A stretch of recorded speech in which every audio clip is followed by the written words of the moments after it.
ഒരു രാജ്യം ഒരു തെരഞ്ഞെടുപ്പ് ശുപാർശയ്ക്ക് കേന്ദ്ര മന്ത്രിസഭ അംഗീകാരം നൽകിയിരിക്കുന്നു. മുൻ രാഷ്ട്രപതി രാംനാഥ് കോവിന്ദ് അധ്യക്ഷനായ സമിതിയുടെ റിപ്പോർട്ടിനാണ് അംഗീകാരം നൽകിയത്. പാർലമെന്റിന്റെ ശീതകാല സമ്മേളനത്തിൽ ബിൽ അവതരിപ്പിക്കുമെന്നാണ് സൂചന. ഇത് ബി.ജെ.പിയുടെ തെരഞ്ഞെടുപ്പ് വാഗ്ദാനം കൂടിയായിരുന്നു. അവരുടെ പ്രകടന പത്രികയിലുള്ളതാണ്. ഇപ്പോൾ വിശദാംശങ്ങളുമായി എസ് വിജയകുമാർ ന്യൂസ് ഡെസ്കിൽ നിന്ന്. വിജയകുമാർ, ഇത് ചെങ്കോട്ടയിൽ സ്വാതന്ത്ര്യദിന പ്രസംഗം നടത്തുമ്പോൾ അവിടെയും പ്രധാനമന്ത്രി ഇത് നടപ്പാക്കുമെന്ന സൂചന നൽകിയിരുന്നു. കൂടാതെ കഴിഞ്ഞ ദിവസങ്ങളിൽ കേന്ദ്ര ആഭ്യന്തരമന്ത്രി അമിത്ഷാ പറഞ്ഞിരുന്നു ഇതിലേക്ക് പോവുകയാണ്, അതിൻ്റെ അന്തിമഘട്ടത്തിലാണ് എന്നതൊക്കെ. ആ തരത്തിലേക്ക് ദേശീയ മാധ്യമങ്ങളും റിപ്പോർട്ട് ചെയ്തിരുന്നു. ഇപ്പോൾ അതിൻ്റെ ആദ്യ പടി അത് വിജയകരമായി തന്നെ പൂർത്തിയാക്കിയിരിക്കുന്നു. അതായത് കേന്ദ്ര മന്ത്രിസഭ അംഗീകാരം നൽകിയിരിക്കുകയാണ് ഈ കമ്മിറ്റിയുടെ റിപ്പോർട്ടിന്.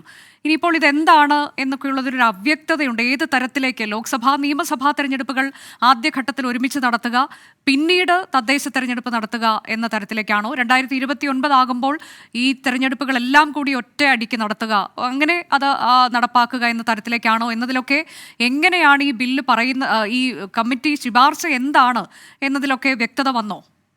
അനുജ, 2029 ഒരു രാജ്യം ഒരു തെരഞ്ഞെടുപ്പ് നടപ്പാക്കണമെന്ന് രാംനാഥ് കോവിന്ദ് സമിതി ശുപാർശ ചെയ്തിട്ടില്ല.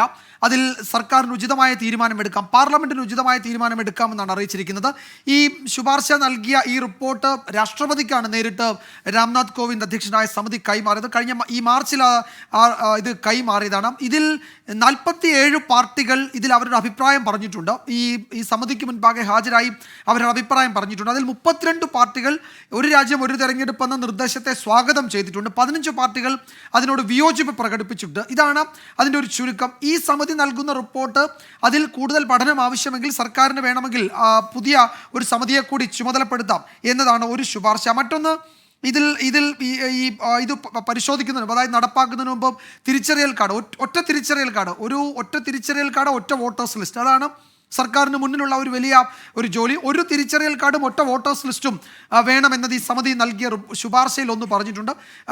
ഇതിലെ മറ്റു കാര്യങ്ങളിൽ വേറൊരു ഉപസമിതിയെ നിയോഗിക്കണം. മറ്റൊന്ന്, ഒരു വോട്ടേഴ്സ് ലിസ്റ്റും ഒരു തിരിച്ചറിയൽ കാർഡും എന്നത് രാജ്യവ്യാപകമായി നടപ്പാക്കണമെന്ന് പറഞ്ഞു. ഇപ്പോൾ നമ്മൾ ഒരു സെൻസസിന് ഒരുങ്ങുന്നു എന്ന വിവരം ഇന്നലെ കേന്ദ്ര ആഭ്യന്തരമന്ത്രി പറഞ്ഞിട്ടുണ്ട്. അപ്പോൾ ഇതൊക്കെ പരസ്പരം ചേർന്ന് നിൽക്കുന്ന കാര്യമാണ്. നേരത്തെ അനുജ സൂചിപ്പിച്ചതുപോലെ പ്രധാനമന്ത്രി നരേന്ദ്രമോദിയുടെ ഒരു വ്യക്തിപരമായ ഇനിഷ്യേറ്റീവാണ് ഈ ഒരു രാജ്യം ഒരു തെരഞ്ഞെടുപ്പ് എന്നുള്ള ബി.ജെ.പിയുടെ തെരഞ്ഞെടുപ്പ് മാനിഫെസ്റ്റോ എന്നതിനപ്പുറത്തേക്ക് പ്രധാനമന്ത്രി മുന്നോട്ട് വെച്ച ഒരു ആശയമാണ്. പിന്നീട് അത് ബി.ജെ.പി അവരുടെ തെരഞ്ഞെടുപ്പ് പ്രകടന പത്രികകൾ ഉൾപ്പെടുത്തുകയും ചെയ്തിട്ടുണ്ട്.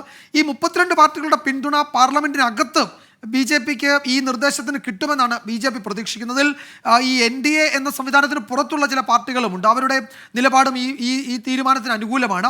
15 പാർട്ടികളാണ് എതിർക്കുന്നത്. ഇതിൽ ഒരുപക്ഷെ ഭരണഘടനാ ഭേദഗതി വേണ്ടി വന്നേക്കും എന്നുകൂടി ഉള്ള സൂചനകൾ വരുന്നുണ്ട്.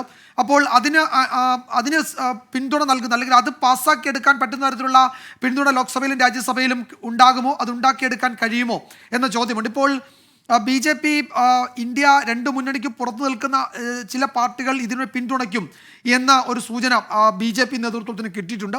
അപ്പോൾ അതുകൂടി കണക്കിലെടുത്തുകൊണ്ടാണ് ഈ പാർലമെന്റിന്റെ ശീതകാല സമ്മേളനത്തിൽ ബില്ല് അവതരിപ്പിക്കാനുള്ള, വളരെ പെട്ടെന്ന് അതിലേക്ക് പോകാനുള്ള നീക്കം ബി.ജെ.പി എടുക്കുന്നുണ്ട്.